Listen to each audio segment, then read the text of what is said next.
Hey guys, welcome to the day 2 of the Bhutan series. तो आज हम फाइनली इंटर हो जाएंगे भूटान में। तो होटल से व्यू था कुछ ऐसा। ये सीटर रेसिडेंस करके होटल है, हम वहाँ रुके थे। तो इमिग्रेशन ऑफिस से हमें थिम्पू किस तरह से जाना है, ये कुछ रूट है, आप देख लो।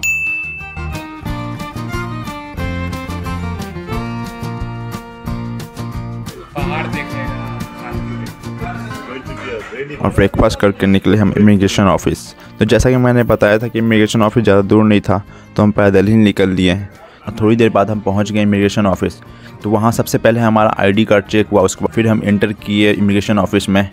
और संडे के कारण भीड़ इतनी थी कि यहाँ एक भी जगह बैठने के लिए बची नहीं थी। तो काफ़ी लोग वहाँ नीचे ही बैठे हुए थे। हमने भी जहाँ अपना लगेज रखा था उसी के बगल में हम भी बैठ गए। और हमारे गाइड भी हमारे होटल आ गए थे, तो उन्होंने सारा प्रोसेस बता दिया था किन किन चीज़ों की ज़रूरत पड़ेगी।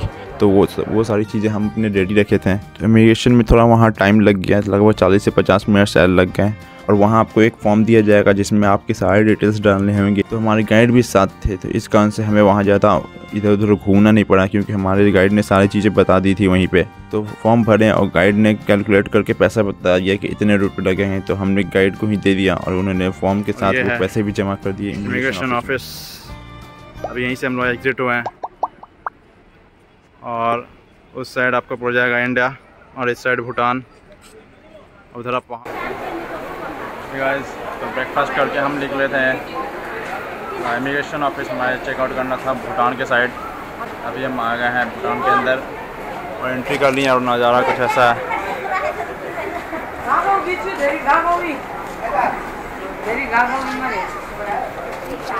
आज संडे था, थोड़ा टाइम लग रहा था।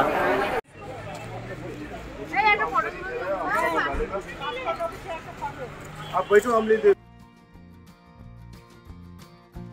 सबसे पहले हमने लिया भूटानी सिम, जो हमें पड़ा 250 रुपये का। उसमें 100 MB का टॉक टाइम और 1 GB डाटा। फिर उसके बाद हमने वहाँ थोड़ी वेट किया अपनी गाड़ी का, क्योंकि अभी तक हमारी गाड़ी आई नहीं थी। हालांकि ये हमारी गाड़ी नहीं थी। और फिर हम निकल पड़े वहाँ से थिम्पू की ओर। तो मैं बता दूँ कि भूटान में आने के लिए आपके पास या तो वोटर ID होना चाहिए या तो पासपोर्ट। बाकी दूसरी ID कोई भी यहाँ वैलिड नहीं है, जैसे आधार और पैन यहाँ वैलिड नहीं है।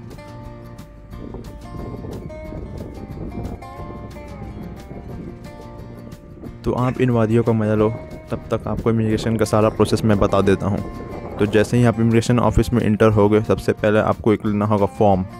और फॉर्म पे आपको सारी डिटेल्स डालने होंगे, जैसे नेम, एज, रिलेशनशिप और आपका कितने दिन का ये ट्रिप है, ये सब आपको वहाँ डालने होंगे।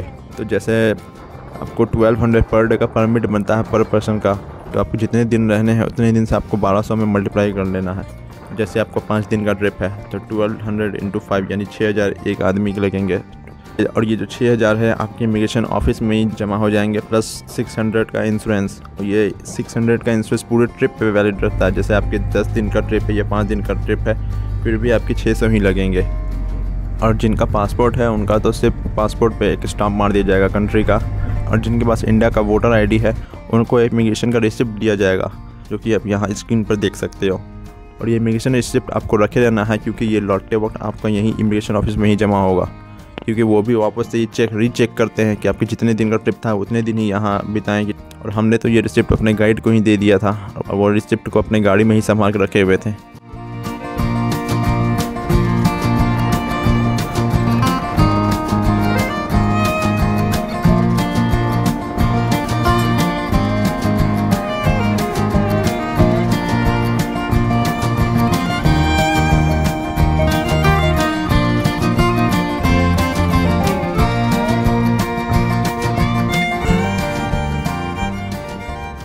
और जैसा कि मैंने बताया कि यहाँ 1200 पर डे पर पर्सन का परमिट बनता है। और इस कारण से भूटान एक महंगा टूरिस्ट डेस्टिनेशन हो जाता है कंपेयर टू इंडिया। और जैसे जैसे हम ऊपर की ओर जा रहे थे, पहाड़ियों का भी नज़ारा शुरू हो चुका था। और मैं बता दूँ कि भूटान में आपको लैंग्वेज को लेकर कोई प्रॉब्लम नहीं होने वाली। या हिंदी लोग ठीक ठाक समझ जाते हैं और इंग्लिश भी।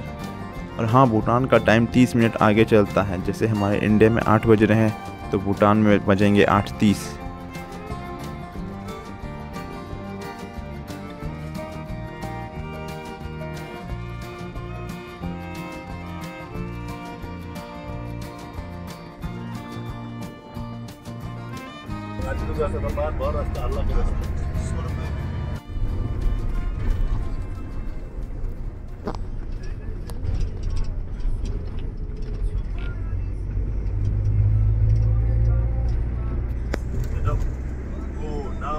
छोड़ना पड़ेगा ना, पूरा बंद करना पड़ेगा। वो छे छे छे छे छे कर रहे हैं शीशा।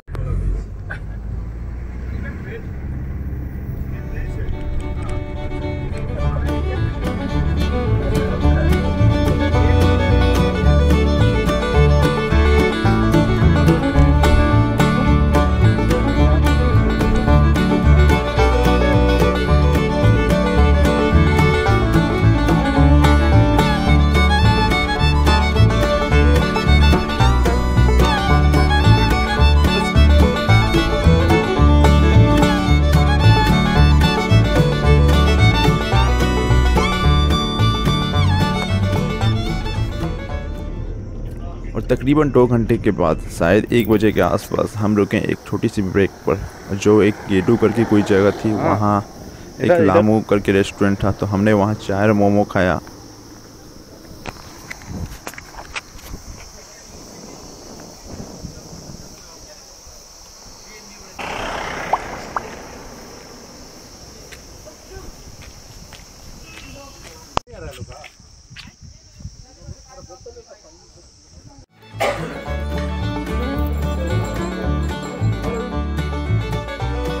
वहीं पास में हमें देखा एक कुछ बुद्धिस्ट टेम्पल या फिर मॉनेस्ट्री जैसा कुछ दिख रहा था, तो हमने सोचा चलो देख कर आते हैं।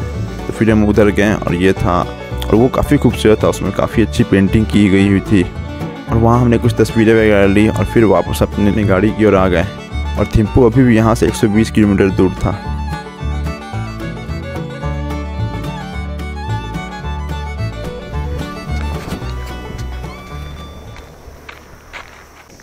घूमने में और रास्ते में हम हंसी मजाक करते हुए जा रहे थे। हमारे जो गाइड थे जिनका नाम दावा था, वो यहाँ भूटान के बारे में बता रहे थे। और हमारे साथ जो अंकल थे वो उन लोगों में से जो थोड़ी मस्ती मजाक करते हैं, तो बातों ही बातों में उन्होंने गाइड से थोड़ा मस्ती मजाक करना शुरू कर दिया, जो आप भी सुने। हम भूटान में रहेगा ना, भूटान में रहेगा, my life will be extended to 10 years। I live in Bhutan because I will eat good food. I will breathe good air. You can come to Patna. I invite you. You can.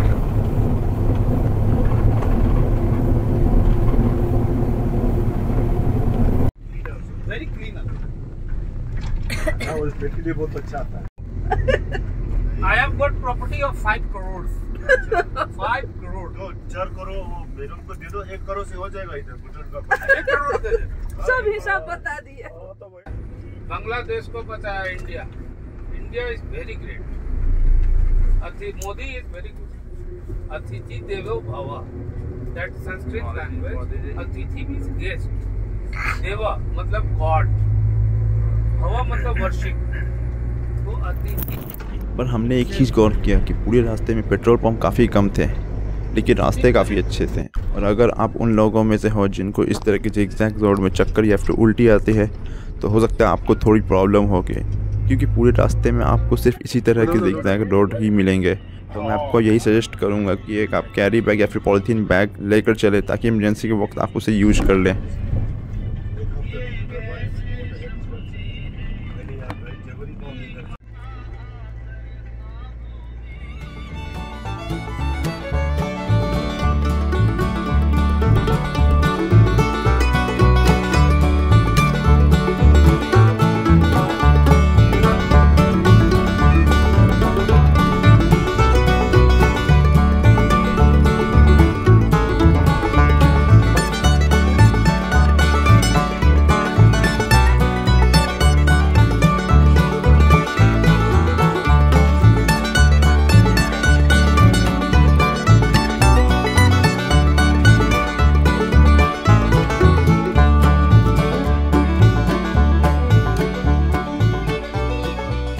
लगभग 1.5-2 घंटे के बाद रास्ते में एक check post आया और वहाँ पे हमारा इमिग्रेशन एक बार फिर से चेक हुआ। और तकरीबन 4 बजे हम फिर से रुकते हैं एक ब्रेक पे लंच के लिए, क्योंकि अभी 4 बज रहे थे और लंच का टाइम भी ख़त्म हो चुका था और हमें रेस्टोरेंट में कुछ अब मिला नहीं उस टाइम पे। और रेस्टोरेंट वाले ने बोला कि और कुछ भी अभी बनाने में थोड़ा टाइम लगेगा। ये गाइस, तो अभी हम फिर से एक व्यू पॉइंट के पास रुके हैं और पीछे नज़ारा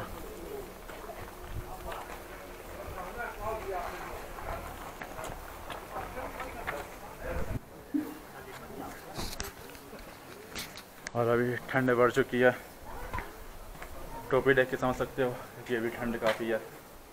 और यहाँ भी रुके थे, हमारे ड्राइवर को खाना खाना था, तो इधर ये होटल है, हमारा ड्राइवर को खाना खाना था, यहाँ रुके हम भी कुछ खा लें, पर बोल रहे हैं कि काफ़ी टाइम लगेगा। तो इसके अनुसार अभी हम वापस से थोड़ी देर में निकलेंगे वापस से अपने डेस्टिनेशन जो कि है थिम्पू। यहाँ से अभी भी 60-70 किलोमीटर दूर है। तो देखते हैं सिर्फ, और बाहर तो सिर्फ पहाड़ियों वाले नज़ारे।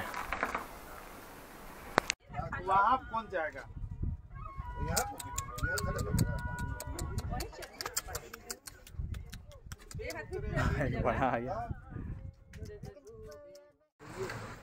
और ऑलरेडी हम काफ़ी लेट थे तो रुकना नहीं चाहते थे, तो वहाँ से हमने कुछ स्नैक्स बिस्किट वगैरह लिया और वापस निकल पड़े अपने डेस्टिनेशन। और अभी भी थिम्पू यहाँ से 50-60 किलोमीटर दूर था।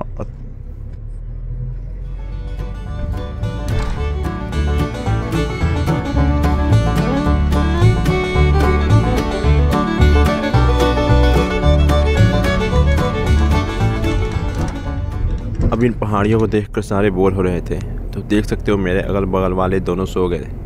और मैं इस वक्त वीडियो की स्क्रिप्ट तैयार कर रहा था, क्योंकि मुझे पता था कि वीडियो थोड़ी लेट आएगी और मैं काफ़ी कुछ भूल जाऊंगा उस समय तक।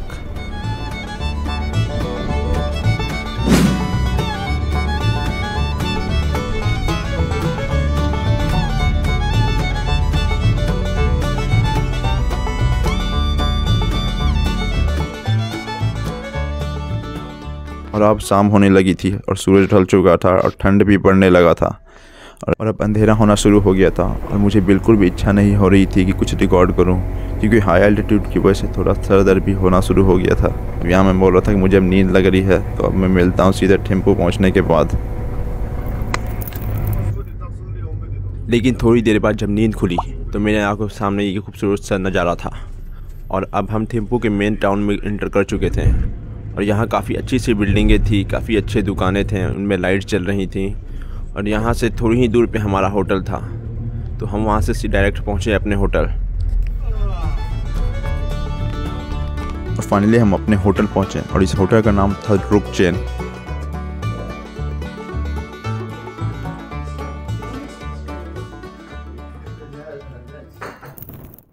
हे गाइस, तो फाइनली हम अपने होटल में पहुँच चुके हैं। तो ये कुछ होटल है, देख सकते हो।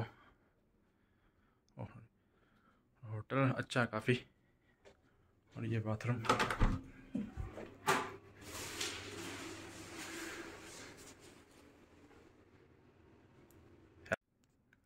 और गाड़ी का सफ़र जब 5-6 घंटा से ज़्यादा हो जाता है और अंधेरा हो जाता है तो सफ़र थोड़ा बोरियत सा लगता है।